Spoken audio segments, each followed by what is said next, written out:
Now, another guy he drafts right after that's Hakeem Butler. And this one's kind of interesting because he's a lot different, almost the opposite size wise, 6'5", yet also brings that speed, 4.48 40.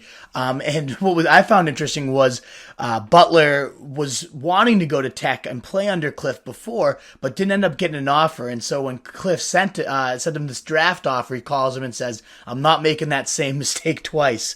So knowing Kliff, knowing this style of receiver too, what do you see Kliff doing with a guy like Hakeem Butler?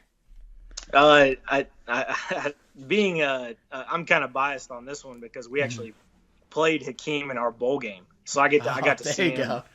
see him up close and personal. So I'm a firm believer in Hakeem Butler. You know, we watched his film, obviously scouting for Iowa State and just the things he was doing all year. He kind of reminds me of Larry in terms of just being strong with the catch.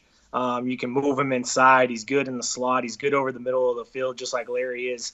And he's tough to bring down. I think, you saw some of those catches he made in the bowl game against us. I mean, he made a one-handed snag that was about as good a catch as I've ever seen, ever in my life against, one of our safeties who's a damn good player. So being strong over the middle definitely helps him, and he can be on the outside, obviously being a big presence. And, him being a Texas guy, I know Kliff was probably mad about that one slipping through his fingers, but it kind of alludes to Hakeem's probably playing about as good as football as he's ever played in his life right now, and he's only going to get better. So I think Kliff made a pretty smart and savvy decision on that one, taking him when he could definitely use that size and that durability over the middle. So I think he'll be a very intriguing guy as well.